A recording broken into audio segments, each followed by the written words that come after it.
Madame, Monsieur, bonsoir. La nouvelle a fait l'effet d'une bombe. Alain Foucault est parti de RFI après 32 ans de service au sein de cette maison. Et comme on pouvait s'y attendre, sa sortie est très attendue. Alain Foucault, bonsoir. Bonsoir, Joël. Je dois te te tutoyer, je dois avouer mon embarras. On va faire comme d'habitude, on se tutoie. Voilà. Alors, je dois dire qu'il faut que je commence par te remercier. Promesse ténue, tu m'avais promis une fois partie des RFI que je serais la première personne à t'interviewer. Et aujourd'hui, je crois que c'est la toute première interview que tu accordes après cette bombe, comme je disais en introduction. En tout cas, merci pour cela. Merci. Alors, tout de suite, on met les pieds dans le plat. Alain Foucault a-t-il été viré ou a-t-il démissionné des RFI? On s'en perd. Au regard des commentaires sur les réseaux sociaux, je dois avouer aujourd'hui qu'on est un peu perdu. Non, mais les gens ont envie d'être perdus, je vais dire.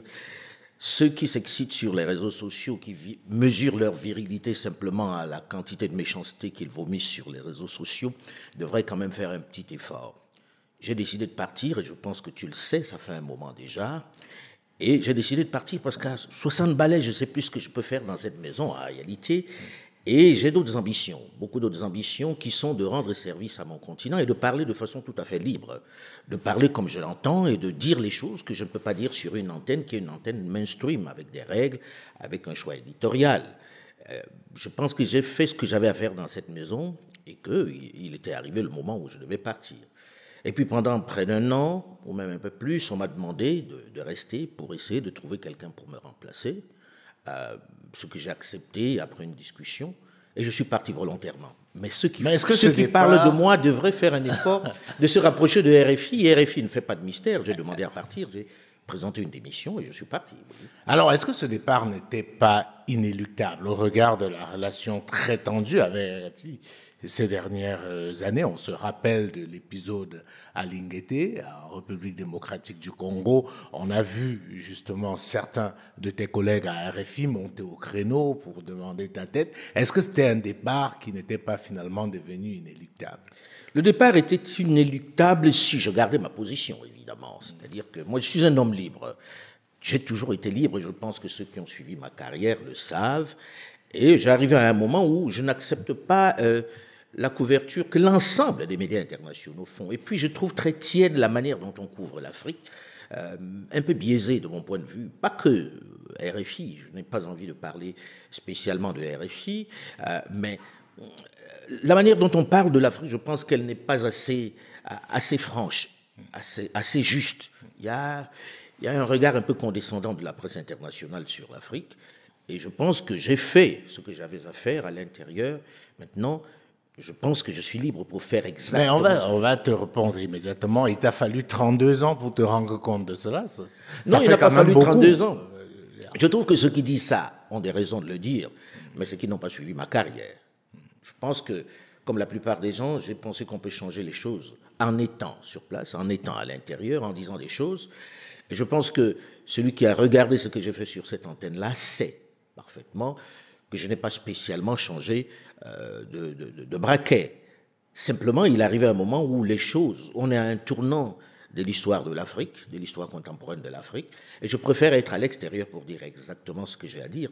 Mais sauf que j'avais envie d'être écouté, de parler à l'Afrique, de parler de l'Afrique, et que j'avais envie d'être vraiment panafricain au sens propre du terme, au sens noble du terme. Et par conséquent, il fallait que je parle aux Africains. Puis j'avais une vraie douleur de voir comment on parlait de l'Afrique. Et puis une opportunité m'a été offerte de rejoindre RFI, que j'écoutais depuis que j'étais tout petit, je vais dire. Nous tous dans nos maisons, les gens de mon âge, nous écoutions nos parents qui ouvraient la radio soit sur RFI, soit sur la Voice of America. Donc quand on avait envie d'être journaliste. Et par la suite, Africa numéro 1. Et par la suite, Africa numéro 1, justement. Et donc quand on avait envie d'être journaliste, on se disait, je vais travailler sur ces médias-là. Je pense que j'ai réalisé ce rêve-là en entrant dans ce média. Maintenant, sur la couverture, je me suis dit, à l'intérieur, je vais impacter. Il faut que j'apporte quelque chose de différent, il faut que j'apporte quelque chose de nouveau. Voilà comment j'ai rejoint RFI, de façon volontaire et de façon très, très, très décidée. Alors aujourd'hui, avec le recul, est-ce que tu as le sentiment d'avoir impacté de l'intérieur? Est-ce que 32 ans après, tu te dis, ça en valait la peine? Alors on ne peut pas danser et se juger. Les autres doivent juger. Moi, j'avais envie de faire plusieurs choses. Et je pense que, j'espère en tout cas, qu'on va mettre ça à mon crédit. J'avais envie de faire plusieurs choses. D'un, je suis arrivé sur une antenne où je vais raconter l'histoire de l'Afrique, parce que la manière dont l'histoire de l'Afrique était racontée, de mon point de vue, n'était pas la vraie. Et j'ai créé Archives d'Afrique. J'ai créé Archives d'Afrique en me disant, voici la version africaine de l'actualité internationale. Et je pense que la plupart des jeunes, ou la plupart des moins jeunes, me reconnaissent au moins d'avoir raconté l'histoire de l'Afrique contemporaine autrement. Archives d'Afrique est devenue une marque à un certain moment donné, et je n'en suis pas peu fier. Et je continue ça sur d'autres supports. Il y a une version vidéo, parce qu'Archives d'Afrique m'appartenait, ça n'appartenait pas à RFI. C'est pour dire à quel point j'avais envie que ça n'appartienne pas à quelqu'un, mais que ça reste africain. Donc, Archives d'Afrique, je l'ai fait. Ensuite, il y a eu Médias d'Afrique. Jules, tu sais très bien, Médias d'Afrique, l'idée de Médias d'Afrique, c'était de donner la parole aux journalistes africains pour qu'on écoute une autre version de l'actualité internationale, la version africaine de l'actualité internationale. Ça n'était jamais arrivé sur un média. Et violenter un média au point de prendre des éditoriaux africains qui étaient les plus durs pour les mettre sur cette antenne-là, il fallait le faire. Et c'était en quotidienne. Je l'ai fait pendant 16 ans. En quotidienne de lundi à vendredi pendant 16 ans. Et ça a permis de connaître un certain nombre de journalistes africains. Bien entendu. Ils ont émergé en étant écoutés sur cette antenne qui était une antenne première. Et je pense On se rappelle effectivement Sacré Sédou Ouedraogo, Jean Katangana au Cameroun, Ouezin Luoulon, et certains sont devenus des correspondants de RFI. Je pense à Peter Dorbé, par exemple, ou à Polycarpe Essomba, qui sont devenus des correspondants parce qu'on les a écoutés sur Médias d'Afrique. Et en plus, je luttais à l'intérieur pour que nous africanisions les correspondants. Je pense qu'ils sont un certain nombre de correspondants qui doivent me reconnaître d'avoir mené cette lutte-là. C'était ma part que j'apportais dans cette maison. Et puis il y a eu le débat africain que j'ai récupéré, dont j'ai hérité de Madeleine Moukamabano, qu'il fallait rebooster. Je pense l'avoir fait avec une certaine force, puisque c'est devenu l'un des rendez-vous phares de cette antenne, où on n'était pas complaisant. Et je pense qu'on peut m'accuser de tout, sauf d'avoir été complaisant dans ce magazine-là, ou sauf de n'avoir pas été panafricain. Et puis je termine par le fait quand même que pendant longtemps, nos dirigeants étaient essentiellement interviewés par d'autres, avec ce que cela comporte, avec les clichés que l'on peut connaître. Je me suis donné la mission de les interviewer en étant sans complaisance. On en parlera. Vous avez oublié Afrique Plus, même si ça a été bref. Peut-être que c'est.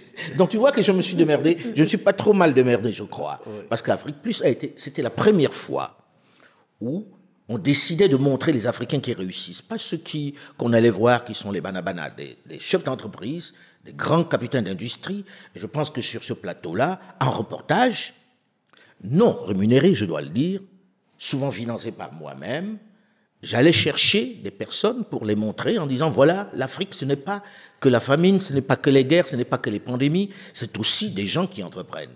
Je pense qu'il y a un certain nombre de capitaines d'industrie qui sont passés par ici. Je pense à Jean Kakou Diagou, par exemple, du groupe NCA, qui a créé l'une des plus grandes assurances du continent. Je pense à Paul Fokam-Kamenier, de Vox Africa, qui est le patron de Afriland First Bank, qui est passé par ici. Et je peux en citer comme ça un bon nombre. Je pense à Azalaï, puis le groupe Azalaï avec Mossadegh Bali. Qui est-ce que je n'ai pas cité? Ils sont nombreux. Je ne vais pas tous les citer ici. Donc pour moi, c'était une façon de montrer l'Afrique autrement. Est-ce que je l'ai bien fait? Est-ce que je l'ai mal fait? Je ne sais pas, mais j'ai essayé. Mais il y a une curiosité, Alain. C'est-à-dire que quand tu arrives à RFI, c'était un instrument au service de la France. D'ailleurs, RFI dépend du ministère français des Affaires étrangères. Est-ce que dès le départ, tu as conscience de cela? Moi, j'ai conscience d'une chose. J'ai plutôt tendance à penser que quand on quitte une femme ou quand une femme vous quitte, vous évitez de parler l'un de l'autre. Ça s'inscrit dans l'élégance, ça s'inscrit dans la galanterie. Donc parler de RFI, c'est pas tellement un truc dont j'ai envie spécialement, parce que c'est un peu comme si vous vous êtes quitté et tu as envie d'étaler. Oui, enfin, je pose la question évidemment parce que, comme tu as dû le remarquer, parmi la floraison de critiques ou de commentaires après ton départ des RFI, qui se poursuit jusqu'à aujourd'hui, c'est de dire il a servi le maître et aujourd'hui il retourne sa veste. Mais celui qui m'a vu servir le maître, comme ils disent, a vu ce que je faisais à l'intérieur de cette boîte. Et je pense que je viens d'en parler. Je pense que j'ai joué ma partition, qui n'est pas une partition qu'on peut considérer comme complaisante.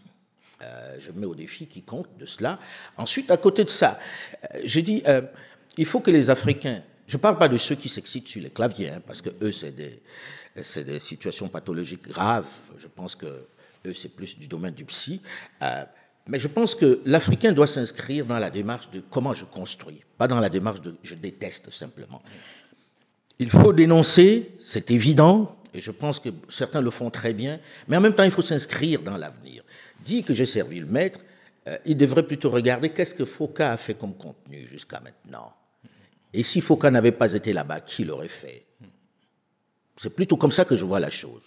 Et Jules, je n'ai pas besoin de me justifier à des gens qui sont sur des réseaux sociaux, qui n'ont que le clavier. Non, mais il y a bien d'autres gens qui ont besoin de comprendre. Alors, comment ça s'est passé? Et on va terminer par là sur cette partie concernant RFI. Les 32 ans, comment ça se passait avec la hiérarchie? Parce que, comme tu l'as si bien relevé, les programmes étaient atypiques. Parfois, pouvaient ramer à contre-courant de la ligne éditoriale de la maison. Archives d'Afrique, c'est très bien de le rappeler, ça n'a jamais été un programme qui a appartenu à RFI, mais ça t'appartenait à toi. Alors, comment, pendant ces 32 ans, tu as surfé entre la hiérarchie, entre la volonté d'une certaine ligne éditoriale et toi, ton ambition? Je serais malhonnête si je dis que c'était l'amour tous les jours. Mais ce n'était pas surtout de la part de la hiérarchie, parce qu'il y avait un PDG qui m'appelait le poil à gratter. J'étais un peu le bonhomme qui était pas dans la ligne. Mais en même temps, je ne me faisais pas d'illusions. Je veux dire, j'étais un peu un prétexte. Que vous voyez, on est libre, il faut qu'il dise ce qu'il a envie de dire. Les relations n'ont pas toujours été faciles, mais il y a eu des patrons qui étaient plutôt très arrangeants, qui étaient plutôt de bons patrons, à mon avis, qui me laissaient faire ce que j'avais envie de faire, parce que pendant toute cette période, tous ont découvert Archives d'Afrique à l'antenne. Tous ont découvert le débat africain à l'antenne. Tous ont découvert les médias d'Afrique à l'antenne. Et les interviews que je faisais, même si ça ne plaisait pas à certains de mes camarades, mais pour des raisons évidentes, je les ai faites. Je n'ai pas eu, on va dire, une pression particulière, mais parce que j'étais un peu le poil à gratter et le prétexte à un moment donné. Donc tu assumes le fait d'avoir été à un moment donné, pas seulement toi, je sais qu'il y a d'autres gens aussi, Jean-Karim Fall et tout. Est-ce que tu assumes le fait d'avoir été à un moment donné utilisé comme un prétexte pour davantage africaniser l'antenne des RFI, qui doit, comme on le sait tous, sa plus grande part d'audience au continent africain? Je ne sais pas si je vivais ça comme un prétexte. J'étais dans un environnement et j'ai dit, j'ai envie de dire ce que je dois dire. Si on me laisse le dire, c'est déjà pas mal. Je pense que si les Africains m'ont plébiscité à un certain moment, c'est parce que je disais ce que j'avais à dire. Et c'était ça le plus important pour moi, que je sois prétexte ou pas, que je sois là ou pas. RFI aurait existé et RFI aurait fonctionné de la même façon. Il fallait une voix au moins à l'intérieur qui dise le contraire de ce que j'avais à dire. Et on était un certain nombre où on était très soudés. Avec Claudie Siard, on est très très soudés. Le défunt Mevegué et moi, on était très très soudés. C'était mon petit frère, Mevegué. Et on arrivait à faire passer des messages que nous avions à passer. Jean-Karim Fall, le défunt, on était très très très très proches. Ça me permettait d'avoir avec eux des discussions pour dire ce que nous avions à dire. Parce qu'après tout, on pleurniche beaucoup. On est dans les pleurs en permanence. Mais ce média, il est financé par le contribuable français. Bien sûr. Il fait ce qu'il veut. Pourquoi on ne crée pas le nôtre? Pourquoi, au lieu de geindre, on ne ferait pas mieux d'avoir les nôtres qui disent ce qu'on a à dire? Ce média existe, point à la ligne. Il arrose nos pays, c'est un fait. Est-ce qu'il faut le regarder de côté? Et puis, si vous n'êtes pas content, si les Africains le détestent à ce point, il suffit de rien, hein, on ferme, point. On regarde une autre chaîne. Hein. Comme c'est le cas actuellement dans l'AES. Je ne sais pas, mais moi, ce que je dis, c'est simplement que même si, dans votre pays, la chaîne émet, vous avez le choix de l'écouter ou pas. Mais dans le même temps, vous vous rendez compte que ceux qui critiquent le plus sont ceux qui regardent. Ils se lèvent le matin avec ça, se couchent le soir avec ça, et dénoncent. Moi, j'ai plutôt tendance à dire, quand vous dénoncez, vous ne regardez pas. Depuis que j'en suis parti, je n'ai jamais regardé. Alors, dernière question sur RFI. On va dire RFI et France 24, parce que tu as travaillé également. Oui, c'est la même France maison. 24, oui. C'est quasiment la même maison. Alors, depuis que tu es parti, ça fait quelques mois, quel est le regard que tu portes? Est-ce que tu écoutes en toute honnêteté, RFI? Est-ce que, voilà. En toute honnêteté, oui, oui, bien sûr. Je n'ai jamais regardé, je n'ai jamais écouté depuis que je suis parti. Je vais dire, ça doit faire, avant même que je ne parte, je n'écoutais plus l'antenne, pour des raisons qui sont simples. Hein, c'est que moi, j'ai un choix éditorial, je travaille sur autre chose, et je ne me lève pas le matin en disant que je vais écouter ça. Et puis, ayant travaillé sur le continent, pendant tout ce temps-là, j'ai mes réseaux d'information, mes réseaux de communication qui font que je n'ai pas besoin de regarder par là. Et même le débat africain, vous n'écoutez pas. Vous savez, vous avez été remplacé par Namori Dosso. Est-ce que... Qui est quelqu'un que j'aime bien, mais je n'ai jamais écouté. Ouais. C'est triste, mais je n'ai jamais écouté. Ça ne m'est pas venu à l'esprit d'écouter, j'écoute autre chose. Ouais. C'est un divorce totalement consommé. Oui, on va dire ça comme ça. Je ne suis pas, comme je viens de dire, je ne suis pas dans la démarche de contre. Je suis pour faire quelque chose. Donc ce qui est contre quelqu'un, ça ne me parle pas tellement. Je suis plutôt pour construire. Bon, ben, c'était une partie de ma vie, j'avance. D'accord. Alors, on a beaucoup entendu justement cette partie du départ des RFI, et certains l'ont lié à un certain projet que tu as lancé, Mansa. Alors, explique-nous aujourd'hui quelle est la corrélation entre ton départ de RFI ou du groupe France Média Monde et le projet Mansa. Les gens se sont dépêchés non seulement de faire une relation entre les deux, mais en plus de dire des choses assez amusantes, assez tristes par moments. Ça fait longtemps qu'on travaille sur Mansa quand même. Je ne sais pas, Jules, bon, tu fais ton métier de journaliste, donc tu dois être le plus détaché possible. J'essaye, je dois avouer, pour être totalement honnête, compliqué. Qu'on a hésité à faire cette interview. Voilà, c'est pour ça que j'étais embarrassé de faire l'interview avec toi, parce que tu connais la vérité de l'intérieur. Mansa, ça fait longtemps qu'on travaille dessus, non? Et ça fait un moment déjà où je me suis dit, oui, il y a des gens qui dénoncent, et c'est très bien, et avec eux je dénonce une situation, ce qu'on a fait à l'Afrique, le mal qu'on continue de nous faire, les pillages dont on est victime. Mais une fois qu'on a pleuré, il faut s'inscrire vers la construction, vers le projet. Et comme je dis toujours, le rejet ne constitue pas un projet. À 60 balais, à un moment donné, il faut se dire, c'est quoi le projet? Qu'est-ce que je donne aux autres? Peut-être qu'il faut que j'amène les autres à construire, ne pas pleurer seulement, à se dire, qu'est-ce qu'on veut devenir? Et comme je ne suis pas en train de construire une carrière, je peux dénoncer sans avoir peur d'être sanctionné par une hiérarchie, ou etc. Donc, je ne suis pas parti pour Mansa. Mansa, c'est un projet qui travaille depuis un bon moment, sur lequel on se dit comment on va repenser l'Afrique. Donc, ceux qui ont pensé ça se sont totalement trompés. À côté de ça, je me suis dit, Alain, maintenant, tu n'as plus spécialement quelque chose à prouver là où tu es, prouve-le en faisant quelque chose d'autre. Et j'ai d'autres projets sur lesquels je travaille. Notamment à Faux Média. Et c'est à Faux. Qui est à Faux Média que tu as lancé. On va en parler. Je voudrais qu'on reste quand même un peu sur Mansa, parce qu'il y a beaucoup de choses à dire sur Mansa. Mansa a été lancé à Lomé, au Togo. Et l'une des questions qui revient, c'est pourquoi le choix du Togo pour installer le siège de Mansa, qui est une SAS. Il faut le préciser, je suis obligé de donner des informations. Je ne vais pas faire semblant, étant moi-même porte-parole de Mansa. Alors, on peut revenir là-dessus. Pourquoi le choix du Togo? Pourquoi avoir choisi d'implanter le siège de Mansa? Et peut-être toi aussi, parce que d'après les informations qui circulent, tu vivrais désormais à Lomé, au Togo. Moi aussi, j'ai appris par la presse que je vivais désormais au Togo. Et j'en ai pris acte. C'est vrai que je viens très souvent au Togo. Je viens au Togo depuis 1989, depuis que le vieux était aux affaires. Et je n'avais jamais encore remarqué que le fait de venir était un péché. Pourquoi pas le Togo? Pourquoi pas le Togo? C'est encore là une des choses qui est triste en même temps, parce que avec ça, tu te rends compte que même si aujourd'hui on recommençait la traite négrière, il y aurait quand même pas mal de nègres qui vendraient leurs frères à la même vitesse et avec le même plaisir. Non. Mansa, pourquoi pas Lomé? C'est plutôt la question que devrait se poser un certain nombre de personnes en se disant, est-ce que Foucault est le seul à choisir la direction du Togo? Quand vous regardez au Togo, vous avez des banques qui s'installent ici, des sièges de banques qui choisissent le Togo.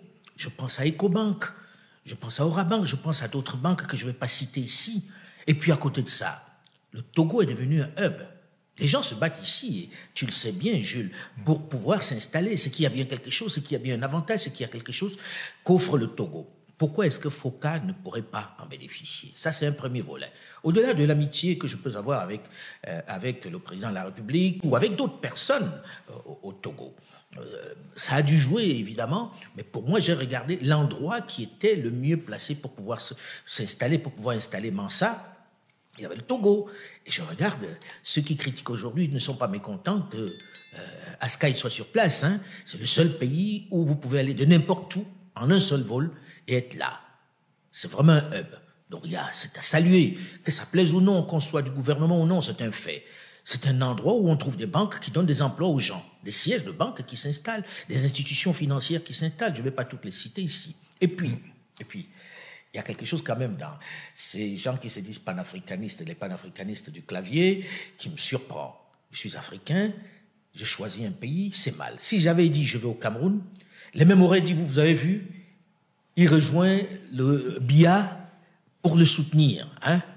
Puisqu'il ne disait jamais du mal de Biya, vous avez vu, non? Il est rentré au Cameroun. Pourtant, c'est mon pays. J'aurais pu rentrer au Cameroun, j'aurais eu cette critique. Je serais allé au Congo démocratique, par exemple, on aurait, c'était un projet Félix. On l'a installé en RDC. Je serais allé au Niger, on dit, il est allé dans le pays de sa femme, où on va le protéger, etc. Je ne sais pas le pays où je serais allé. Donc, quel que soit l'endroit, il y aurait eu des choses à dire. Il y aurait eu un problème. Je serais allé en Côte d'Ivoire, on dit, allez, ça y est, vous avez vu, il a quitté la capitale pour aller dans la province. Comme j'ai déjà entendu un certain nombre de personnes appeler la Côte d'Ivoire par rapport à la France. Donc, quel que soit le choix que j'aurais opéré, ça aurait fait il y aurait eu des griefs. Mais quand même, il y a une chose qui est évidente. Pour celui qui connaît comment je fonctionne, qui sait que je suis par monts et par vaux sur tout le continent, je ne peux pas m'installer dans un seul pays. J'ai des maisons dans plusieurs pays où je vis. Hein. J'ai des domiciles où je descends dans la plupart de ces pays-là, parce que pour faire du panafricanisme, c'est pas dans sa chambre en Allemagne, à Bruxelles ou à Paris qu'on va faire ça. Non, il faut être sur le terrain. Non, je suis pas en train de jouer à me cacher. J'ai une bonne relation avec le président Faure, ça ne date pas d'aujourd'hui. J'avais une bonne relation avec le père. Est-ce que je dois en avoir honte? Non, pas du tout, je n'en ai pas honte. Je ne suis pas dans la politique politicienne, je ne suis pas dans la politique togolaise. Et j'ai vu cette photo que l'on a baladée, qui était à Kara, dans le Nord, depuis 19 ans. Je viens de façon permanente, enfin, de façon régulière, le 5 février, au Togo pour la commémoration de la mort du père. Je suis un Africain et j'ai cette habitude-là de respecter un certain nombre de traditions. C'était quelqu'un pour qui j'avais du respect et qui me témoignait autant de respect. Et je viens à toutes les commémorations. Mais là, d'un coup, je suis devenu conseiller parce que j'étais dans la salle et que quelqu'un a filmé. Du président autour des membres du gouvernement. Avoue que ça peut prêter à confusion. C'est quand on m'a dit ça que je me suis rendu compte que j'étais pas loin du président, sauf que en fait j'étais arrivé en retard et je ne vais pas souvent à la messe. Donc d'un coup on a dit à la messe, est-ce que tu y vas? Et puis j'ai trouvé un fauteuil et Dieu merci, c'était pas loin de lui. Mais tu sais alors qu'on ne laisse pas n'importe qui s'asseoir proche du président. Ah bon, sur ce coup-là alors, je ne suis pas encore conseiller. On ne me l'a même pas proposé, mais je pense que le président Faure sait très bien que je ne quittais pas un maître pour un autre. Alors, tu as beaucoup parlé de la relation avec le père et Adema. C'était quoi la nature de vos rapports? Des relations, comment je dis, presque de père à fils, dans le sens où le président Adema un jour a écouté Archives d'Afrique et a cru que je m'appelais Alain Focard. Donc a cru que c'était le fils de Jacques Focard. Alors, et ça a été la même chose avec le président Omar Bongo, qui croyait que c'était le fils de Jacques Focard. On demandait à me rencontrer. Et quand je suis arrivé, il m'a dit, mais vous êtes noir, mais vous pouvez pas être son fils. Et c'est là où je me suis rendu compte qu'il a cru ça. Et il m'a pris d'affection, il m'a félicité. Il a dit, très bien, j'aime bien Archives d'Afrique, je l'écoute. Et bravo pour ce que vous faites. Il m'a souvent donné des informations sur ci ou sur ça, mais personne n'a le souvenir que j'ai été complaisant avec le président Adema, qu'il respectait. Le fait que je sois libre, c'était même peut-être ce qu'il respectait le plus. Alors, justement, on va revenir sur Mansa et cette proximité avec Faure. On a aussi entendu dire que c'est le président Faure qui finance Mansa. Bon, Jules, on va arrêter le délire. Enfin, il y a des coïncidences. Moi, je fais l'avocat, entre guillemets. Tu fais bien l'avocat du diable. Et voilà. C'est-à-dire que pourquoi Lomé, la proximité Alain Foka, le président Faure, Mansa... Si le président Faure pouvait entendre ça... Qui finance Mansa, et rapidement, certains ont vu la main du président Faure derrière. Si le président Faure pouvait entendre ça et nous donner un peu d'argent, on ne dirait pas non. Hein. S'il peut écouter ça et dire « Allez, je vous donne un peu d'argent, ça va nous arranger ». Jules, tu sais très bien comment Mansa est financé par nous-mêmes. Personne n'a encore donné un centime à Mansa. Les voyages que nous faisons, nous les finançons par nous-mêmes. Et je pense qu'à un moment donné, il faut que ceux qui s'excitent derrière leur clavier fassent un effort pour être crédibles, parce que ça discrédite un peu un environnement qui aurait pu être un environnement extraordinaire pour les Africains et les réseaux sociaux, puisque ça leur donne un média. Sauf que ce n'est pas compliqué. Mansa est financé par les membres de Mansa. Et c'est en cela qu'on est fort. Et on espère qu'on sera suffisamment nombreux pour que les populations viennent aussi en se disant, voilà des gens qui veulent repenser l'Afrique. Le minimum pour nous est de les accompagner et de leur donner un petit quelque chose pour qu'ils s'en sortent.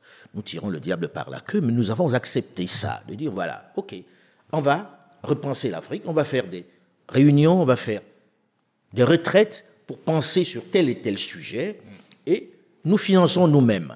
Mais lorsque quelqu'un dit c'est financé par tel ou tel président, j'ai du mal avec ça, parce que oui, mais l'argument qu'on me donne aussi, c'est qu'Alain Foka, président de Mansa, journaliste et tout, ne parle jamais du Togo, alors qu'il y a des problèmes au Togo.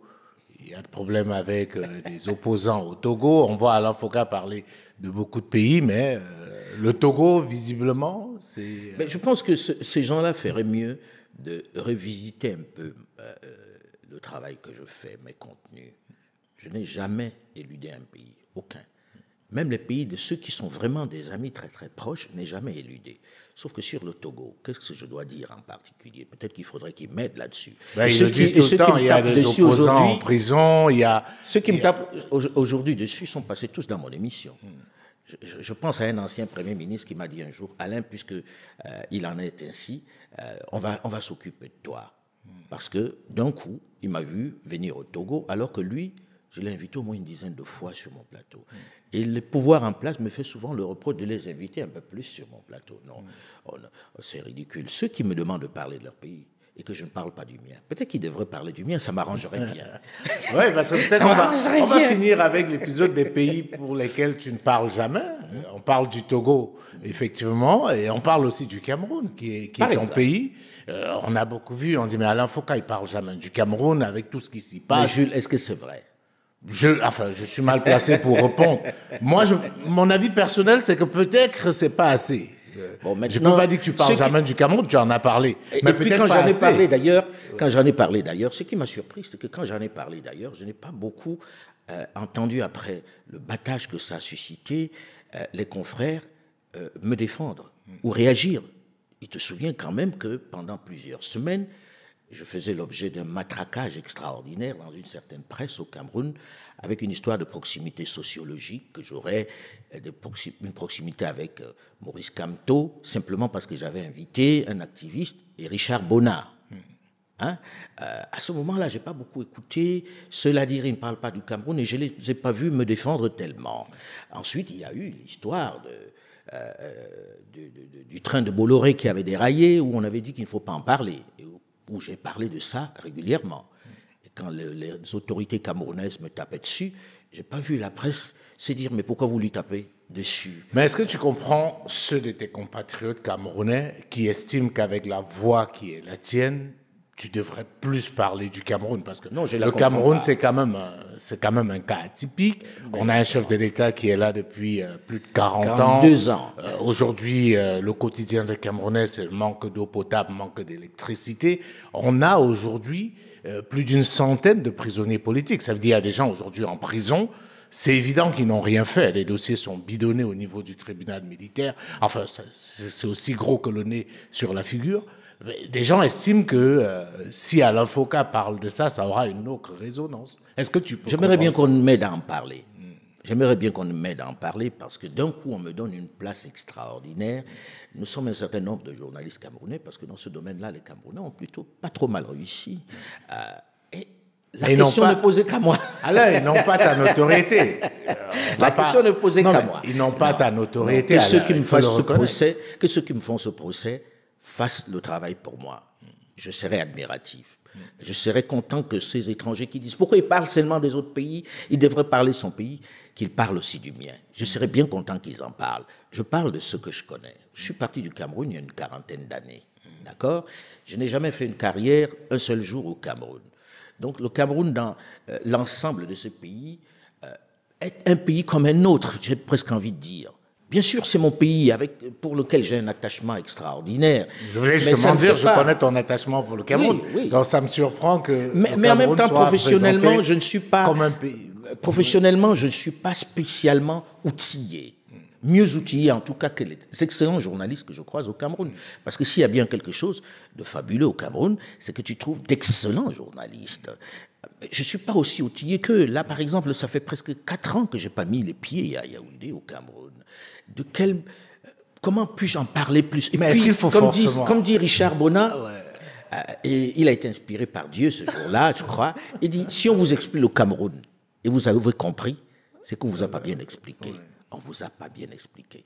Moi, je suis incapable d'expliquer le Cameroun, d'expliquer un pays qui est dans une inertie extraordinaire, où vous n'avez pas quelqu'un qui émerge, et où lorsque quelqu'un émerge, on lui coupe la tête. Et avec les applaudissements des autres. Quand vous regardez ce pays-là, vous vous dites, c'est quoi ce truc-là? C'est un cas d'école. Mais je vais parler de quoi là-dessus? Et dès que vous ouvrez la bouche, dès que vous dites un truc, ceux qui étaient avec vous condamnent avec la même force que ceux qui vous détestent. Au départ, j'ai trouvé, dès que j'ai dit un mot, on dit « Ah, le Bamileke, il est en train de défendre sa tribu. » Dès que je ne dis rien, les Bamileke disent « Ah, il est avec les autres. » Tu ne sais plus où mettre les pieds. J'aimerais bien en parler, hein, mais je pense que les autres sont plus qualifiés que moi pour en parler.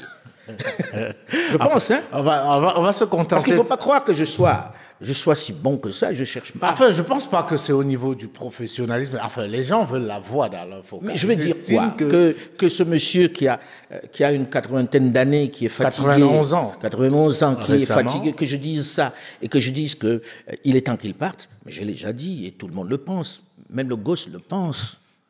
Donc je n'invente rien quand je dis ça. Mais une fois que j'ai dit ça, on fait quoi? C'est moi qui vais aller là-bas faire ça ou pas?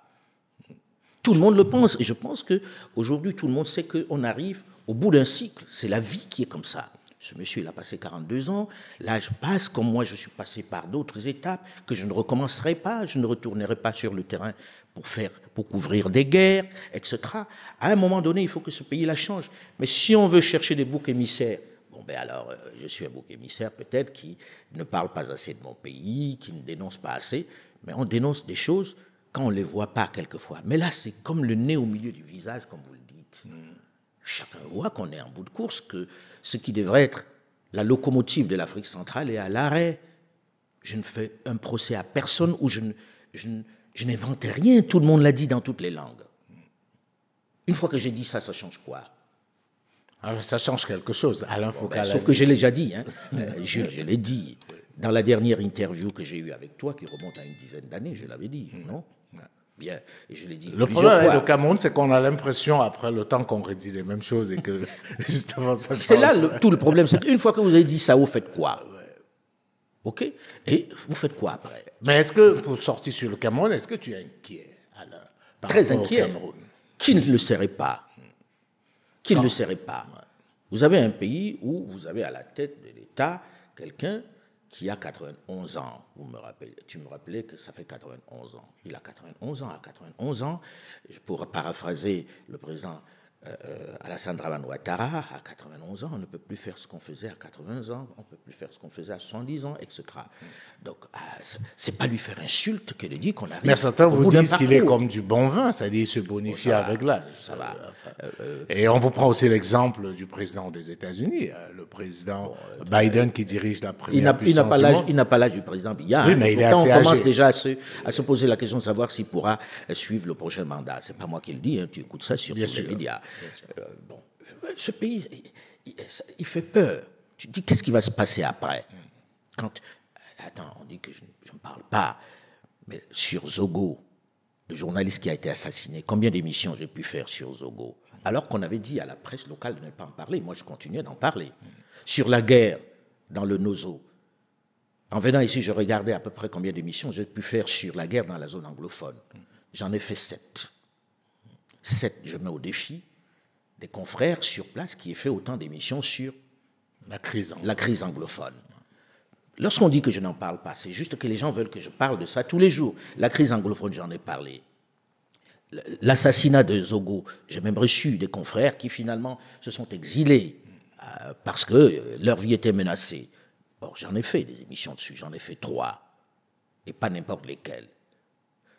Sur à un moment donné, tu dis, je ne veux pas venir faire un inventaire. Alors quand j'écoute ça, la question que j'ai envie de te demander, c'est, selon toi, d'où vient ceux qui peuvent être considérés aujourd'hui comme tes ennemis, notamment sur les réseaux sociaux? Selon toi, ça vient d'où? Est-ce que ça ne viendrait pas, première hypothèse, de la France politique, qui est, n'ayons pas peur de le dire, ton ancien employeur, qui visiblement, et on peut comprendre pourquoi, n'a pas vu d'un bon œil ton départ et surtout ta liberté exacerbée, notamment depuis la création de ta chaîne YouTube, ou alors de certains Africains qui supportent mal ta notoriété et te reprochent aussi, comme c'est le cas, on parlait du Togo tout à l'heure, ta proximité avec certains dirigeants. Selon toi, où est-ce que ça vient? Alors, tu as cité en gros ce qui pourrait être des adversaires. Mais moi, je prends toujours cette citation du président Houphouët-Boigny qui disait « Même le bon Dieu n'a pas réussi à faire l'unanimité auprès de ses créatures. » Que j'ai des adversaires, des ennemis, des gens qui ne m'aiment pas, c'est normal, à la limite. Ce qui m'importe le plus, c'est que je regarde, et c'est ça qui a de fabuleux sur ces chaînes, ces plateformes-là, c'est que tu peux regarder ceux qui t'aiment. Et je regarde que je ne suis jamais descendu en dessous de 97% de ceux qui me regardent, qui m'aiment. S'il y a 3% qui s'excitent, quel intérêt qu'ils viennent de n'importe lequel des camps que tu viens de citer, ça n'a pas tellement d'importance. Et puis il y a le fait aussi qu'il y a certains qui m'attaquent. Mais parce que ça s'est quand même exacerbé ces derniers temps. Oui, ils se sont un peu excités. Ton départ des RFI. Ouais, ils se sont un peu excités parce que c'est peut-être savant. Et puis aussi, moi je regarde toujours ce chiffre, 96 à 97% des gens qui apprécient ce que je fais. Est-ce que ce n'est pas le plus important? Si aux élections, quelqu'un a ce suffrage-là, c'est les scores à la soviétique. Il y a des gens qui n'en sont pas très loin. Hein. Il y a des gens qui les scores à la soviétique. Et puis il y a ceux qui ne peuvent pas arriver, qui rêvent de faire ce que je fais. Je sais que Dieu m'a donné une chance extraordinaire. Je n'ai pas plus de talent que d'autres, mais Dieu m'a donné une chance extraordinaire d'être là où je suis et de faire ce que je fais. Voyager sur le continent, tourner dans des endroits où personne ne va, dans des conditions qui ne sont pas des conditions, on va dire, aisées. Je comprends que ça puisse embêter un certain nombre de gens. Tu vois, Jules, la vraie bataille africaine, c'est de faire du contenu. Moi, c'est ce que j'ai fait toute ma vie. C'est ce que j'ai fait toute ma vie. Et quand vous faites du contenu, les gens vous aiment parce qu'ils vous jugent sur ce que vous avez produit. Il y a ceux qui n'arrivent pas à faire du contenu, qui sont malheureux parce qu'ils se disent pourquoi on l'aime. Sauf que je vais leur dire qu'ils fassent du contenu, ils vont voir à quel point on va les aimer. Quand vous allez faire des reportages dans des endroits les plus fous, et que vous ramenez l'information brute, les gens se disent « waouh !» et ils apprécient. Mais si vous êtes là juste à dire du mal de tel ou de tel, on ne va pas bien loin avec ça. Et ça a toujours été mon travail de faire du contenu en permanence. Alors, l'autre chose qu'on a beaucoup entendu aussi, je dois avouer mon amusement et mon étonnement quand j'ai vu ça circuler et grossir, c'est que Mansa serait aussi un projet piloté par la France, financé aussi par la France. Enfin, tu ris à gorge déployée, mais c'est quelque chose qu'on a entendu. Mansa serait composé des nouveaux pions de la France-Afrique. Ah ben, on serait vraiment des pions doués, hein. Et puis, pousser la disruption à ce point-là, franchement, c'est que la France, elle est maso. Non, il faut arrêter. Tu sais, il y a des fois, il vaut mieux ne pas répondre à certaines folies, parce qu'en réalité, le choix des personnes de Mansa, c'est appuyer sur l'indépendance de chacun d'entre nous. Ensuite, c'est le plus divers possible. C'est la grande diversité que l'on a au sein de Mansa. Et ce qu'on est en train de faire à Mansa, c'est de faire adhérer tout le monde pour créer quelque chose, pour repenser l'Afrique. Ce serait exactement le contraire de ce que voudraient les pays occidentaux, c'est-à-dire rejeter tout. De toi à moi, Jules, qui est capable de dire on rejette leur démocratie à l'occidental de façon aussi nette, en proposant quelque chose à la place, en travaillant à proposer quelque chose, qui est capable de dire on ne veut plus de président omnipotent, omniscient.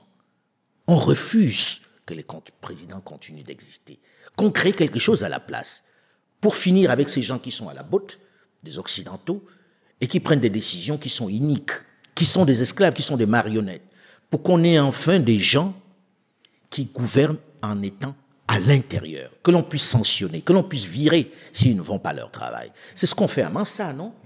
Mais maintenant, nous faire ce procès-là, comme j'ai dit, le bon Dieu n'a pas réussi à faire l'unanimité auprès de ces créatures. Alors, qui sommes-nous pour... Alors, il y a une question aussi, je vais la poser, parce que comme tu le sais, le travail que Mansa fait n'est pas si nouveau, même si l'approche peut être nouvelle. Il y a plein d'autres personnes, effectivement, qui, depuis plusieurs années, font un travail de dénonciation et tout. Et j'aimerais, effectivement, savoir, parce que j'ai aussi vu circuler des gens, à titre personnel, des gens m'ont interpellé, notamment concernant Kémy Séba. Moi, pourquoi moi? Parce que, comme tu le sais, j'ai travaillé avec Kémy pendant longtemps. C'est quelqu'un avec qui on a d'excellents rapports. Il a été chroniqueur sur Vox Africa pendant longtemps. Donc les gens m'ont dit, mais pourquoi pas Kémy Séba dans Mansa? Pourquoi pas Nathalie Yam dans Mansa, qui est aussi quelqu'un que je connais personnellement? Pourquoi pas, comment il s'appelle, Franklin Nyamsi, justement, qui sont des gens qui ont pignon sur rue, notamment sur les réseaux sociaux, qui effectivement sensibilisent depuis des années. Alors, j'aimerais, c'est vrai que même à titre personnel, on n'a pas vraiment eu à évoquer le sujet. J'aimerais on en a jamais parlé, avoir effectivement ton regard par rapport à cela. Ce que j'ai envie de dire dans un premier temps, c'est cette propension à opposer les gens. On ne va pas avancer avec ça, et les gens ne s'appuient pas sur l'histoire pour tirer des leçons.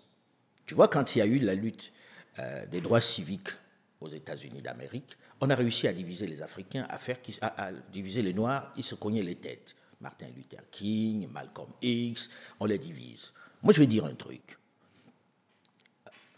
Je n'ai jamais rencontré Kémy Séba, je n'ai jamais rencontré Nathalie Yamb, je n'ai jamais rencontré Franklin Nyamsi. Mais ils ont un rôle extraordinaire. On peut les aimer, les détester, ce qu'on veut. Ils ont fortement impacté la lutte de libération qu'il y a en ce moment, de conscientisation. On peut aimer leur bataille ou pas, leur méthode ou pas. Ils ont impacté. Ils ont fait bouger les lignes. Le CFA qui souffre aujourd'hui, on ne peut pas dire qu'ils n'y sont pas pour rien, quelque chose. J'apprécie leur travail, mais nous ne nous battons pas de la même façon. Ils ont fait des choix qui sont utiles pour la cause, et je les respecte. Je ne vais pas cacher que je regarde Nathalie Yamb. Je regarde ce qu'elle fait. Et j'apprécie.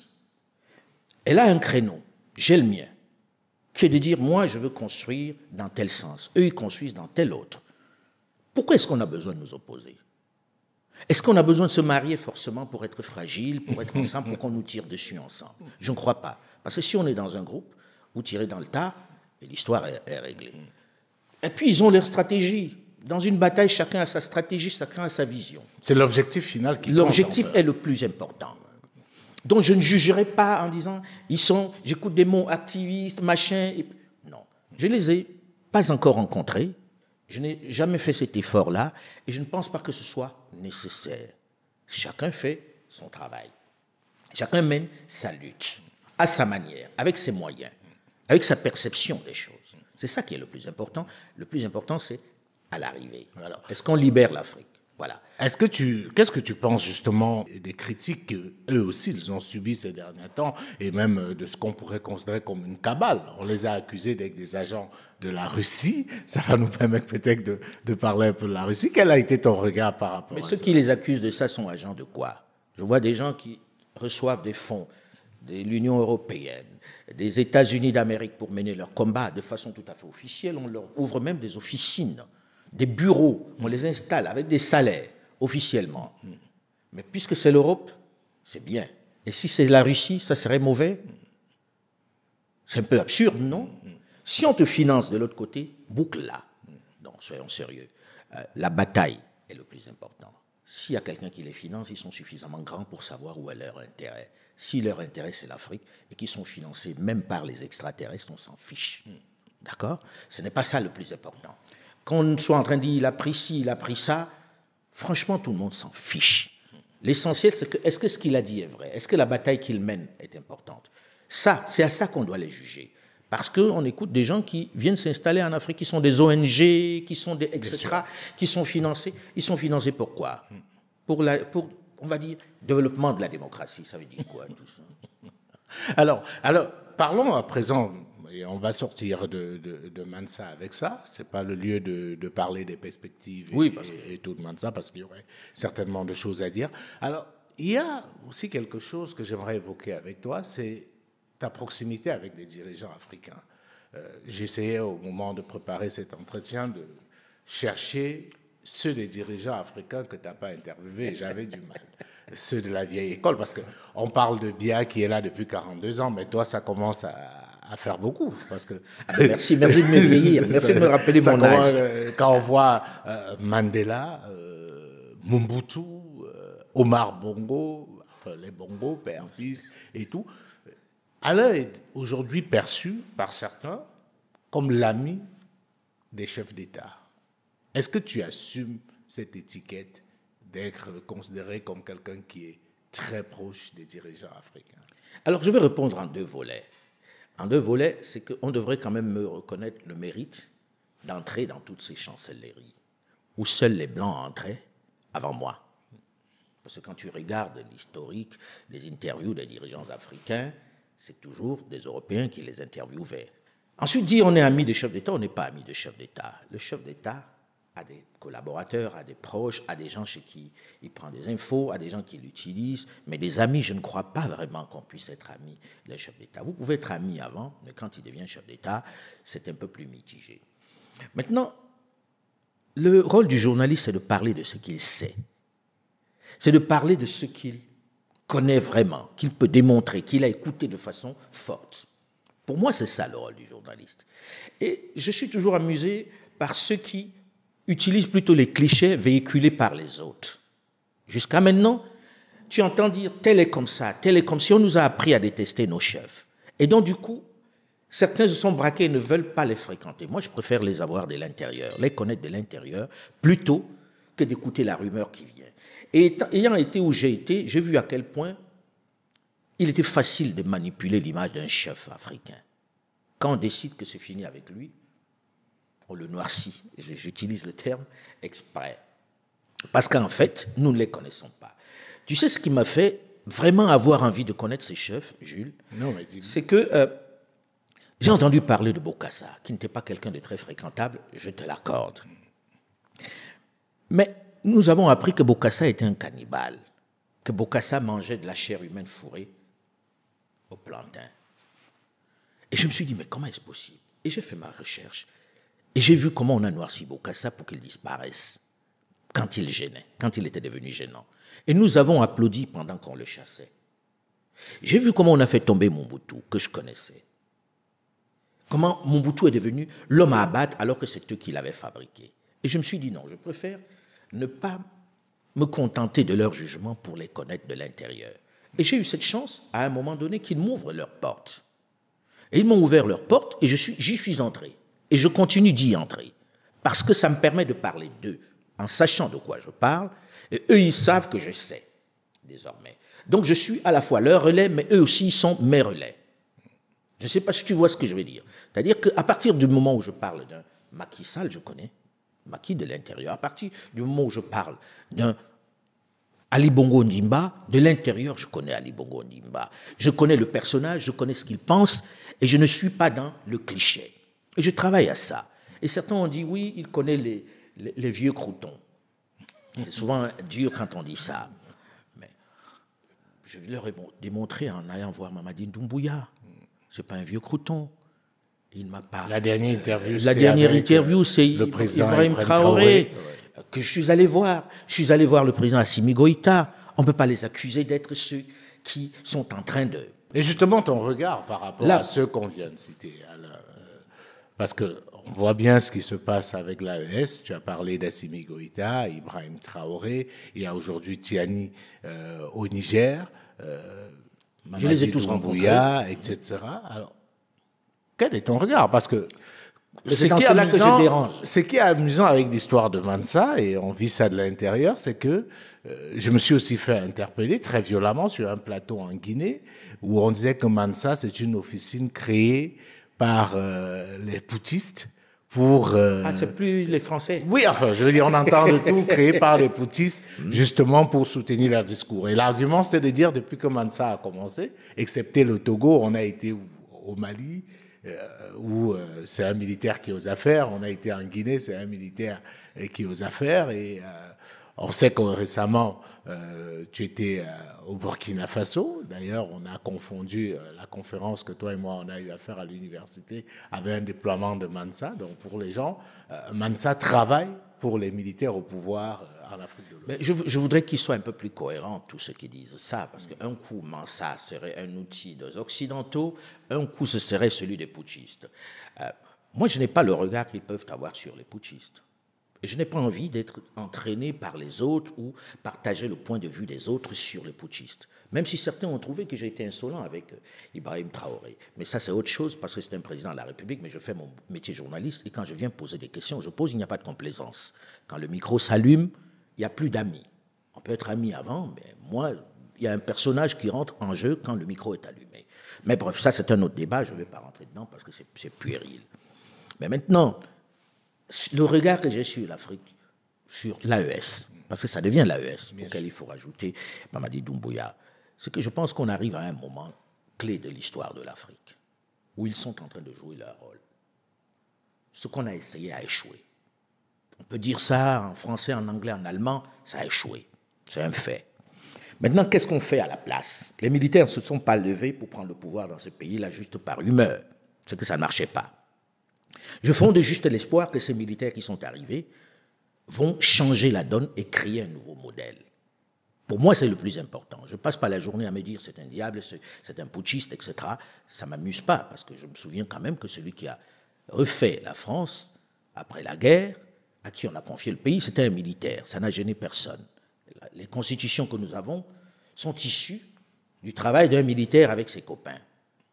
Pourquoi les militaires ne changeraient pas les choses sur le continent? Je fonde beaucoup d'espoir sur ces jeunes-là, parce qu'ils sont jeunes, parce qu'ils n'ont pas un passif avec les grandes puissances occidentales, ils ne leur doivent rien, et parce qu'ils ont envie de changer leur monde. En tout cas, je l'espère.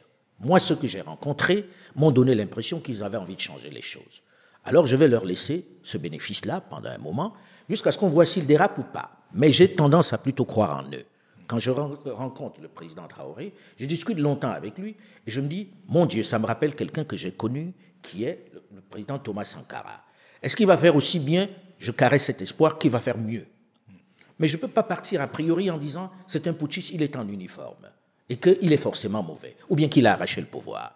Ceux qui étaient là avant l'ont arraché d'une façon ou d'une autre. Nos élections en Afrique, on sait très bien comment ça se passe. Et chacun est en train d'apprendre aujourd'hui comment la main de l'autre choisissait qui va prendre la relève. Au Niger, on l'a vu. Je suis plutôt en train de penser qu'ils vont changer les choses et je fonde beaucoup d'espoir dessus. Alors qu'on ne va pas faire tout ça, on fait une transition, après on fait des élections, on remet tous ceux qui ont pillé pendant toutes ces années au pouvoir. Parce que c'est l'éternel recommencement et c'est le moment de tout casser. On casse tout et puis on recommence. Alors, on a beaucoup parlé de l'AES, parlons maintenant de la CEDEAO. La question aujourd'hui, c'est que va devenir cette institution? Est-ce qu'elle peut tenir avec justement le départ du Mali, du Burkina et du Niger et avec toutes les critiques qu'on fait aujourd'hui à cette institution? Alors, on va dire, c'est un peu facile parce que les gens ont vu les chroniques que j'ai pu faire sur la question. L'idée de la CEDEAO était une très belle idée au départ. Et je pense qu'elle doit nourrir encore des générations, se regrouper et faire des choses ensemble sur le plan économique. C'était une excellente idée et il faut saluer cette idée. Maintenant, quand quelque chose ne marche pas, il faut savoir s'arrêter. C'est une évidence que ça ne marche pas. C'est un outil qui est piloté par d'autres. Et le principe du qui paye commande, on l'a vu avec cette histoire du Mali, du Niger, du Burkina Faso, où on se rend compte que les dirigeants qui y vont eux-mêmes vous avouent en off que bon, les autres sont venus de tel endroit, vous écoutez la veille comment ils discutent sur les décisions qu'ils prendront, et puis ils arrivent, ils prennent d'autres décisions. Donc, à un moment donné, il faut dire, on arrête, stop, on fait un autre truc, puisque restructurer me paraît particulièrement difficile. Et il ne faut pas seulement parler de la CEDEAO, il faut parler de toutes les institutions sous-régionales sur le continent. La CEDEAO est même celle qui fonctionne peut-être le mieux par rapport à la CEMAC, où en réalité c'est l'encéphalogramme plat. On ne sait pas à quoi ça sert, on ne sait pas qui ça sert, etc. Et on se rend compte que ça ne permet même pas de réunir les peuples. Le principe est de réunir les peuples. Et là où la CEDEAO est totalement péché et est impardonnable, c'est le fait de penser à faire la guerre entre les peuples qu'elle est censée réunir. Est-ce que tu t'imagines une seule seconde le Nigeria faisant la guerre au Niger avec les mêmes peuples, avec les mêmes habitudes, les gens, les familles des deux côtés. Donc ça avait quelque chose d'inacceptable. Et je pense que là, tout le monde a compris que le principe était dévoyé. Et puis, qu'est-ce qu'ils viennent faire dans la politique en réalité? Est-ce qu'ils ont vraiment mandat ou qualité pour pouvoir le faire lorsque l'on sait, le président Traoré l'a très bien dit, parce que l'on sait que beaucoup d'entre eux sont eux-mêmes des putschistes. Alors, c'est un hôpital qui se porte la charité. Tu parlais tout à l'heure de pas seulement la CEDEAO, l'Union africaine également. C'est-à-dire évidemment que l'Union africaine fait partie de tout ça. Quand on regarde l'Union africaine, on ne sait pas quelle est sa position dans toutes ces crises qui secouent l'Afrique. Elle n'a pas été capable de lever une vraie armée. Jules, revenons à la CEDEAO. La zone est infestée de terroristes. On sait qui les finance. Des terroristes qui ont des drones. Jamais la CEDEAO n'a pu lever une armée pour les combattre. Il a fallu que Assimi Goïta choisisse d'y aller lui-même pour chasser des gens de Kidal, pendant que la CEDEAO regardait à quoi elle sert alors. Donc, je pense que le débat, il est même un peu éculé. On lutte pour conserver, pour essayer d'avoir... Mais c'est comme on a eu l'habitude de le faire, c'est-à-dire conserver des choses qui ne servent à rien. Alors, est-ce que tu peux prendre le pari qu'il y a d'autres pays qui vont claquer la porte à la CEDEAO? C'est une évidence. C'est une évidence. Il y a des pays qui vont partir, qui savent très bien. Quand vous écoutez la plupart de ces chefs en off, ils sont très critiques vis-à-vis de la CEDEAO. Quand vous écoutez même le patron en exercice, pas le président, mais le patron de la maison, il est critique vis-à-vis de son institution. Quand il y avait réunion à Niamey, les gens ont pu dire qu'ils n'ont pas eu d'avion pour venir alors qu'il avait débloqué les sous. Et qu'ils ont passé la journée à faire du dilatoire. À un moment donné, il a piqué une colère parce qu'il se rendait compte qu'il est le dindon de la farce. Donc, arrêtons cette grande farce qui fait beaucoup de victimes. Ce n'est pas humain d'avoir des Nigériens qui sont en train de crever de faim parce qu'on a fermé la porte au point d'empêcher aux médicaments d'entrer dans le pays. Et le grand Nigeria qui coupe l'électricité, l'énergie, alors que c'était un deal où le Niger aurait pu tout simplement faire son barrage et le Nigeria n'aurait pas eu suffisamment de débit un peu plus bas. Il utilise ça comme arme. C'est inacceptable, tout simplement. Quelles qu'en soient les raisons, c'est inacceptable. Ce n'est pas l'union des peuples. Et la CEMAC, alors, je ne vais pas revenir là-dessus. Justement. Alors, j'ai envie de parler aussi de quelqu'un que tu connais bien, tu l'as confessé tout à l'heure, c'est Macky Sall. Oui. Comment est-ce que tu regardes ce qui se passe, la sortie de Macky? Avec douleur, parce que la dernière fois où j'ai parlé avec le président Macky Sall, c'était pour qu'il m'annonce qu'il ne sera pas candidat. C'est la dernière fois où je lui ai parlé.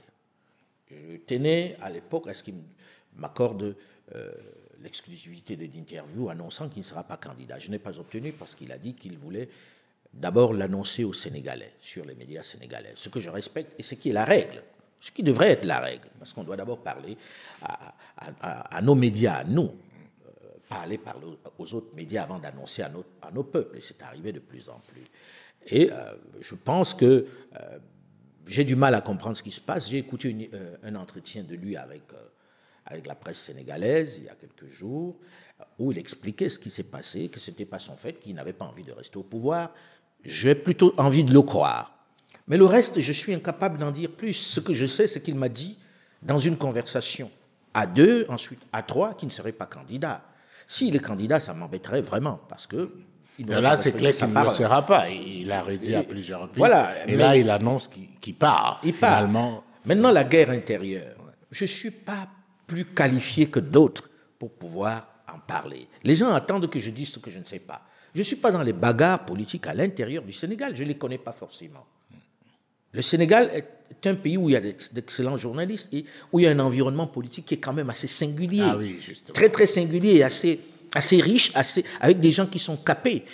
Qui suis-je pour venir dire en permanence il y a ceci, il y a cela ou pas? Et la presse couvre suffisamment le Sénégal.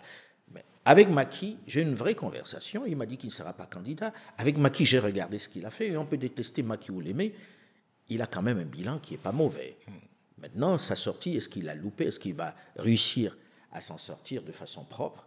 C'est à lui. Mais on peut dire que la sortie est quand même loupée, parce que avec tout ce qu'on a vécu ces derniers temps... Ce qui s'est passé n'est pas très joli. Et je pense aussi que, vu d'Afrique, ce que les gens reprochent davantage à Macky Sall, c'est qu'il se retrouve quasiment dans la même situation qui l'a conduit au pouvoir. Et comme on le dit si bien, Internet a une mémoire. Quand on ressort les anciennes vidéos du Macky opposant, quand on ressort effectivement toutes les déclarations à son arrivée au pouvoir, il y a quand même comme une sale sortie. Absolument. C'est triste parce que c'est quelqu'un qui, en tout cas, celui que j'ai connu, c'est quelqu'un qui avait envie de changer les choses et qui faisait avancer les choses. Après, à un moment donné, bon, c'est des politiques, hein, je n'en sais pas plus que ça. Moi, je suis journaliste, je regarde, j'observe, etc. Je n'influe pas dedans. J'espère plus tard influer sur des choses par les documentaires que je fais, par les productions que je fais. Mais sur un président, tu le vois, il te dit ce qu'il a à dire, tu écoutes, tu l'étudies et puis tu rends. Une belle perche pour parler justement d'un autre aspect de ton travail dont on ne parle pas souvent, ce sont ces reportages, ces documentaires. Ces dernières années, je pense que ces reportages qui ont fait découvrir à certains une autre facette du journaliste Alain Foka, qu'on croyait cantonné au magazine, c'est le terrain. On se rappelle du reportage en RDC dans le secteur des mines et aussi en Guinée, qui a énormément fait parler. Et la question que j'ai envie de poser, c'est pourquoi à un moment donné, tu as voulu te replonger dans cet univers du reportage? Parce que quand vous avez fait du reportage, vous ne vous en défaites jamais totalement. Moi, j'ai commencé par le reportage. Je pense que tu le sais, j'ai fait plusieurs guerres comme reporter. La guerre du Congo, par exemple. Les 2 guerres du Congo. Le Rwanda aussi. Le Rwanda, etc. Donc, j'ai quand même fait pas mal de terrain. Et puis, à un moment donné, je me suis dit, je vais prendre une antenne pour pouvoir dire ce qui se passe. À la fin, presque, puisque je suis plus proche de la sortie que de l'entrée, à la fin presque de ma carrière, je me suis dit, je vais retourner pour montrer des choses qui sont importantes. Mais je ne me suis jamais arrêté, Jules. Je pense que j'ai fait Archives d'Afrique en faisant aussi la version reportage, et en allant sur le terrain en permanence. Je n'ai jamais quitté le terrain. Et puis, je suis quand même à une centaine de documentaires faits pendant cette carrière-là. Ces documentaires ont été diffusés largement. Il s'avère que c'est plus visible aujourd'hui parce que je suis plus dans une posture différente où je ne m'encombre plus des règles. J'ai fini avec les règles du journalisme, où on dit ça c'est le reportage, ça c'est la chronique, ça c'est l'édito, etc. Je ne m'encombre plus de ça parce que ça ne correspond à rien dans notre environnement. Je pense que, comme j'enseigne un peu du journalisme dans certains endroits, je leur dis de casser les codes. De casser les codes parce que ces codes que nous avons sont des codes d'ailleurs. Or, j'ai envie qu'ils fassent ce qu'ils ont à faire pour informer les gens, point, en sortant des cadres définis. Voilà, et je retourne sur le terrain. Je retourne sur le terrain pour montrer des choses comme ces reportages dont tu parles, qui sont des choses essentielles, où c'est à cheval entre le reportage, l'engagement, etc. Je ne m'encombre plus de ça et je me sens plus confortable là-dedans. Je n'aurais pas pu faire ça sur une antenne qui ne soit pas la mienne. Alors, parlons effectivement de l'antenne qui est la tienne, c'est AFO. C'est le projet que tu caresses, parce que quand tu partais de RFI, je me rappelle bien de la vidéo où tu disais un peu, comme on aime le dire, sur ce que tu feras après.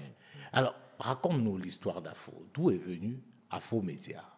AFO Média vient du fait que je pense que nous devons créer tous, nous journalistes, des cadres où nous donnons notre narratif qui nous ressemble, nos réalités, sans complaisance, mais sans condescendance comme le font les médias internationaux. Je n'ai plus envie qu'on vienne montrer les enfants qui ont faim, les enfants avec un ventre proéminent débordé par une nuée de mouches. Non, j'ai envie qu'on montre qui nous sommes. Et ça passe par le fait que nous devons nous-mêmes faire nos contenus. Les autres sont venus nous montrer comment on fait des documentaires animaliers jusqu'à maintenant. Nous, dans des situations pas possibles. Montrons-nous comme nous sommes. Et par ailleurs, la télévision telle qu'elle est faite aujourd'hui, elle a encore 10, maxi 15 ans devant elle. Le grand meuble télé dans le salon. Ouais. Les enfants, les jeunes ne regardent que sur leur tablette. Il faut leur parler là où ils sont. Parce que notre message, c'est en direction d'eux, pour leur montrer les erreurs que nous avons pu commettre. Nous, notre génération, ma génération et celle de mes aînés, nous avons échoué. Maintenant, pour qu'ils ne fassent pas les mêmes erreurs, nous devons avoir la responsabilité de leur montrer là où nous nous sommes plantés, ce que nous n'avons pas pu faire. Et l'échec est collectif. Il ne faut pas chercher à dire « moi, je n'étais pas dedans, j'ai fait ceci, je n'ai pas fait ça ». Non, c'est un échec collectif.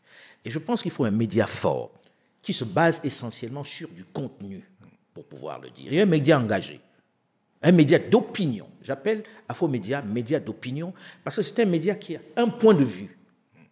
On n'est pas là pour dire qu'on est neutre, parce que je ne crois pas en la subjectivité ou à la neutralité. Quand on a décidé de dire quelque chose, c'est qu'on a déjà pris position. Donc, un média qui soit un média d'opinion, qui montre l'Afrique telle qu'elle est, pas telle qu'on voudrait qu'elle soit perçue, mais telle qu'elle est. Et c'est ça, Afromédia. Et depuis 3 ans, je pense que ça aussi tu le sais, on forme des jeunes à travers l'Afrique. On en a formé une centaine déjà, quasiment, pour qu'eux, ils soient des relais de ce média-là sur le continent, avec leur sensibilité de jeunes. Et les plus âgés ont 30 ans, je crois. Alors, c'est un choix assumé totalement qu'Afromédia soit essentiellement digital. Totalement. Totalement digital. Maintenant, il y a des télévisions qui ont demandé à passer des accords pour diffuser certains de nos produits. On a dit oui, pourquoi pas. Mais je pense qu'il va y en avoir de moins en moins dès qu'on va lancer Afromédia dans les prochains mois. Mais nous, on prend notre temps, on n'est pas pressé. Alors, ça m'amène à poser une autre question, parce qu'un projet comme ça, ça demande du financement. Qui finance Afromédia? On est reparti là-dedans. Oui, enfin. Je vais entendre bientôt que c'est un média français, c'est un média de putschistes, c'est un média du président Faure bientôt. Ça va être... Non, soyons sérieux. Je pense que je suis parti sur le média digital assez facilement parce que ça ne demande pas tant de moyens que ça. Et puis, j'ai pas honte. Il faut qu'on soit riche. Moi, j'ai travaillé à avoir de l'argent. Oui, on va justement parler. J'ai travaillé à avoir de l'argent. Je n'ai pas honte. J'ai écouté certains dire, oui, Alain Foka qui va voir la Coupe d'Afrique en jet, ce qui est faux d'ailleurs, mais bon, j'aurais bien aimé, s'il y avait eu une opportunité, je serais monté dans ce jet en chantant. Non, je ne suis pas de ceux qui pensent qu'il faille être pauvre pour défendre la cause africaine. Le pauvre ne fait pas beaucoup bouger les lignes. Je pense qu'il faut avoir de l'argent pour faire bouger les lignes. Quand Dangote prend une décision de faire bouger quelque chose, il a les moyens de le faire et il le fait facilement, plus que celui qui, dans son quartier, braille toute la journée. Moi, j'ai travaillé à faire de l'argent et je n'en ai pas. Alors, parlons justement de votre argent. J'ai été aussi amusé de savoir que vous êtes... Enfin, que tu es aussi riche que ça. Moi qui suis proche de toi, je ne savais pas non plus. Il y a beaucoup de choses. Des immeubles, des voitures, des jets privés. Je découvre. Alors, maintenant, si tu montres les jets privés, je m'en vais le chercher. Plus sérieusement, Alain, est-ce qu'aujourd'hui, tu dirais que tu es riche? Non, je ne suis pas riche. Je ne suis pas malheureux, mais je ne suis pas riche. J'aimerais bien être riche. Hein. Enfin, ça dépend de la définition de la richesse. Oui, parce que... non, puisque je pense que tu parles de richesse matérielle. Je n'ai pas à me plaindre. Je suis plutôt confortable. Je vais te raconter une anecdote qui est assez illustrative de notre état d'esprit, où on regarde l'argent avec un regard latin, c'est-à-dire celui qui a de l'argent est coupable d'entrée de jeu. Alors tous, on se lève pour avoir de l'argent. Je me souviens, il y a quelques années, j'ai produit des coffrets Archives d'Afrique. Je fais le tour pour présenter les coffrets Archives d'Afrique, qui marchaient plutôt bien, puisqu'on a presque fait 2 millions d'exemplaires. Et le truc était que je me promène pour présenter Archives et je dédicace dans plusieurs pays. Et quand j'arrive sur place, je vois des confrères qui viennent, qui me disent « Ah, c'est génial, etc. Est-ce que tu peux me dédicacer ça ?» Et puis, je rentre à Paris et la directrice de la communication de RFI m'appelle un jour dans son bureau en me montrant une lettre d'un confrère africain qui avait filmé son coffret que je lui avais donné, gracieusement en plus, et qui dit « Alain Foka s'enrichit sur le dos de RFI. Vous feriez mieux de vérifier comment se vendent les coffrets. » Et la dame qui dit, Alain, qu'est-ce qu'on fait? Et je lui dis, vous laissez Brère. Parce que, comme tu le sais, je ne réponds pas généralement. Sur les réseaux sociaux, tu as vu que je réponds presque, je ne réponds jamais. Et puis, il réécrit une lettre en disant, je viens d'acheter un coffret Archives d'Afrique qui s'appelait Soumaoro. C'était de Côte d'Ivoire, Soumaoro, oui. Je viens d'acheter un coffret Archives d'Afrique pour vous prouver qu'Alain Foka s'enrichit sur votre dos. Alors, Françoise Holman, la défunte, qui était la directrice de la com, qui dit, on va devoir faire un communiqué pour leur faire comprendre que tu es le producteur d'Archives d'Afrique. Archives d'Afrique m'appartient à 100%.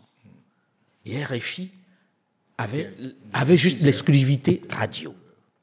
Mais tous les produits dérivés nés d'Archives d'Afrique, c'était moi. Je les produisais.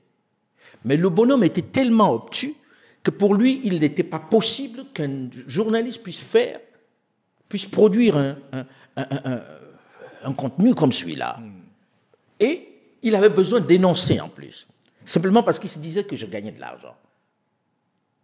Et quand je l'ai appelé, il était tellement gêné qu'il a nié, sauf que j'avais des lettres. Et comme ça, il y en a eu beaucoup. Archives d'Afrique m'appartenait. Et donc, il a fallu que RFI leur rappelle que non, nous, on est juste partenaires dans la promotion d'Archives d'Afrique. Mais c'était à moi. Et ça me donne l'occasion de dire aux jeunes Africains qui font notre métier qu'il y a de l'argent à se faire dans le journalisme, mais en faisant du contenu, pas en allant à l'inauguration des chrysanthèmes, hein, l'inauguration des ministres qui vous invitent, ou bien vous parlent. Non, faites du contenu. Et je pense qu'il y en a qui le font. Hein. Bien sûr. Je regarde quelques-uns, dont certains qui sont des proches, hein, qui ont trusté même certaines chaînes, et qui font du contenu en permanence. Plus vous faites du contenu dans notre métier, plus vous gagnez votre vie. Et vous gagnez plutôt pas trop mal. Et il ne faut pas avoir peur de gagner de l'argent. Je pense que ceux qui changent le monde sont ceux qui gagnent de l'argent. Bill Gates, quand il décide, il nous fait des vaccins. Et si Elon Musk veut, il peut faire ce qu'il fait au monde parce qu'il a de l'argent. Donc on ne doit pas avoir cette relation conflictuelle avec l'argent, il faut gagner de l'argent. Le gagner honnêtement, c'est vrai, mais le gagner. D'accord.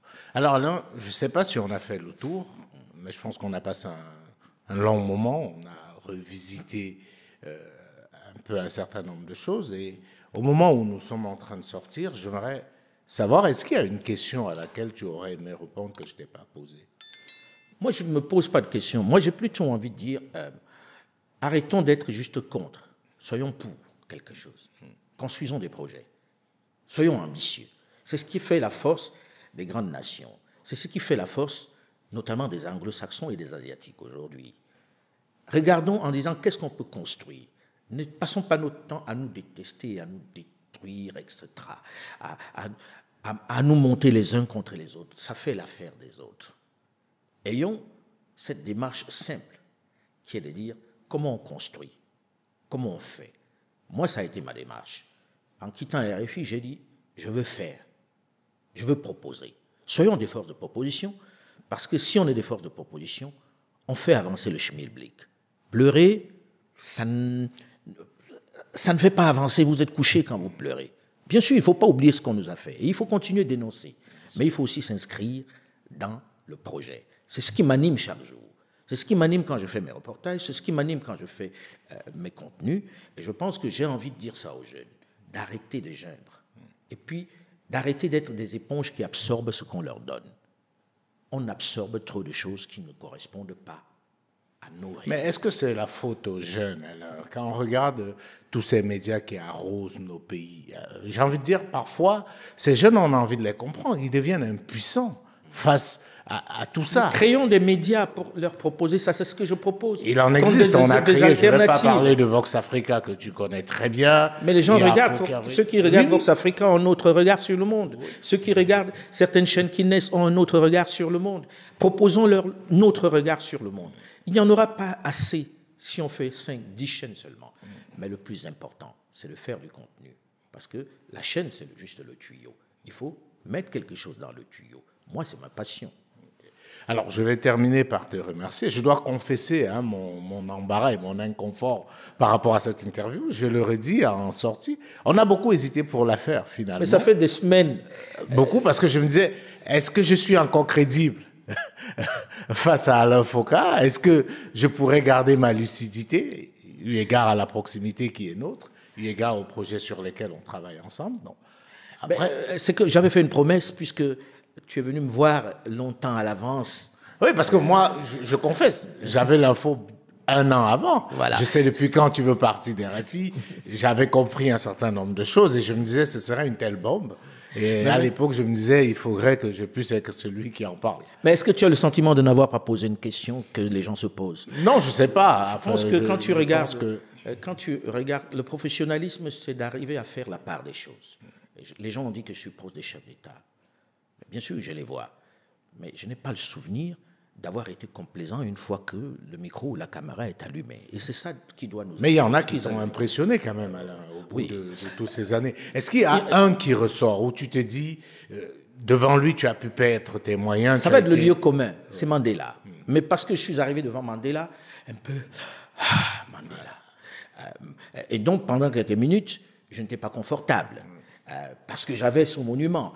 Mais à côté de ça, il n'y en a pas un seul qui... Toute cette nouvelle génération, parmi tous ces jeunes militaires et tout, est-ce qu'il y en a Je les aime bien, mais je ne suis pas impressionné. Celui qui m'a plus fait peur qu'impressionné, c'était Kadhafi. Mais c'était l'endroit où on a fait l'interview, c'est-à-dire dans le désert de Sirte. Tu te dis, tout peut arriver ici. Et puis, il avait fait toute une mise en scène pour que je ne sois pas confortable. Je vais dire, tu ne sais pas si on s'en va te tuer ou si tu t'en vas vraiment faire l'interview. Et puis, à un moment donné, quand tu arrives, tu le vois là, tu te dis, je suis au milieu de nulle part, qu'est-ce qui va m'arriver? Mais je pense que finalement, ça s'est bien passé. Souviens-toi, l'interview, j'étais plutôt confortable. Non, je ne suis pas impressionné par lui, celui qui m'a... Museveni, parce que je me rappelle que tu as fait Museveni, qui est réputé ne pas être aussi un enfant de cœur. Qui n'est pas un personnage commun. Je me souviens, l'anecdote, c'est que quand j'arrive et on veut lui mettre le micro, cravate par l'intérieur, il dit non, vous me mettez ça dessus, et puis il se couche dans son fauteuil. Et il n'en avait rien à faire. Ça déstabilise. Mais non, je n'étais pas déstabilisé parce que j'étais venu et je savais ce que j'avais à faire. Je pense qu'il faut juste dire aux jeunes qui font ce métier qu'il y a le moment d'avant et le moment du pendant. Le moment d'avant ne doit pas ressembler au moment du pendant. Quand le micro s'allume, c'est lui ton maître. Et tu vois à travers le micro les millions de personnes qui t'écoutent et qui ont envie de poser les questions que tu dois poser. Ça, c'est ce qui m'anime. Et malheureusement, ceux qui sont même mes amis, comme on dit, ceux qui me sont proches, sont plus malmenés dans mes interviews que ceux que je ne connais pas. Parfois, de manière inconsciente, il y a une volonté de montrer qu'on n'est pas complaisant. Qu'on est détaché et qu'on n'est pas complaisant. Je veux dire, tu te souviens, Ali Bongo Ndimba, le pauvre, il a morflé dans les interviews. Ouais, moi, je me rappelle, j'ai participé à l'une en 2016 qui est restée mémorable. Alors que je confesse que c'était un ami avant même de devenir président. Mais il n'y a jamais eu de complaisance. Dernièrement, plus récemment, avant son décès, le président Déby, à la fin, me dit « Tu m'as malmené aujourd'hui. » Parce que le micro est allumé et qu'il n'y a pas d'amis et que je ne serai jamais complaisant. Alors, et on sort là-dessus, parce que c'est toi qui me tends des perches, Ali. Le Gabon. Je me disais, il n'a pas parlé d'Ali. Oui, j'ai vu Ali 3 jours avant qu'il ne tombe. Malheureusement, c'était une évidence qu'il allait tomber. C'était une évidence. Je pense que je t'en ai parlé, mon cher Jules, en disant ce que j'ai vu. Ça sent pas bon. Ça sent pas bon. Et 3 jours avant, je crois que j'étais le seul journaliste, ou on devait être 2-3 journalistes à être entrés au Gabon, et je pense que j'étais le seul à l'avoir rencontré. Et je me disais, non, il n'a pas la machine, il ne tient plus rien. Il avait perdu tout le contrôle. Et je suis parti avant même le scrutin, parce que je savais que ça allait mal tourner. Maintenant, Ali n'était plus aux affaires depuis un bon moment déjà. Donc c'était normal que ça tombe et que les gens qui étaient à côté se disent on va arrêter la comédie, quoi, la tragicomédie. Ils ont arrêté la tragicomédie. Maintenant, je suis malheureux pour lui parce qu'il est malade, parce que ça se termine mal pour lui. Humainement, ça me touche. Bon, ben maintenant le Gabon fait son chemin. Les hommes passent, mais les nations restent. Et là, on est dans une autre dynamique. Mais est-ce que cette dynamique-là va aller mieux? Je ne sais pas. Moi, ce que je sais, c'est que le ventre mou de notre histoire africaine, c'est l'Afrique centrale. Ce qu'on appelle la CEMAC et la CEAC, c'est triste, c'est malheureux. Je ne sais pas comment on va arriver à en sortir. Est-ce l'âge des capitaines? Est-ce la mentalité? Je ne sais pas. Mais rien ne bouge en Afrique centrale. Oui, c'est pour ça que beaucoup de gens demandent à quand Mansa en Afrique centrale. On aimerait bien aller en Afrique centrale, hein, mais on va où? Qui est susceptible d'écouter? Parce qu'en Afrique centrale et en Afrique de l'Ouest, ils sont sensibles à ça. Mais en Afrique centrale... On attend de voir. C'est triste. Toi et moi, hommes d'Afrique centrale, quand on regarde, ça fait pitié. Ça fait pitié. Pourtant, on parle. Hein. Beaucoup, d'ailleurs. On parle beaucoup. En tout cas, alors, merci beaucoup.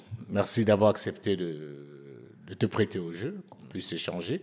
J'espère qu'on a élagué un certain nombre de questions et je suis rassuré d'avoir enfin pu faire cette interview parce que c'était pas facile à préparer ni à faire. Donc, en tout cas, merci d'avoir échangé et peut-être si tu souhaites un dernier mot à tous ceux qui non, nous ont je te mets à l'aise. Je te mets à l'aise. On n'est pas en train de se justifier. On est en train de faire une interview pour ceux qui nous aiment ou pour ceux qui nous détestent. Mais on avait à parler. Il n'y a pas de complaisance. On n'en fera pas. Et je pense qu'on a fait ce qu'on avait à faire. Merci beaucoup. Madame, monsieur, merci à vous de nous avoir suivis. Comme vous avez remarqué, nous étions avec Alain Foka. Nous avons fait le tour en parlant de sa carrière, de ses projets et aussi de tout ce qui fait l'actualité autour de lui. Merci de nous avoir suivis. Prenons rendez-vous très prochainement. D'ici là, portez-vous bien. Bonsoir à tous.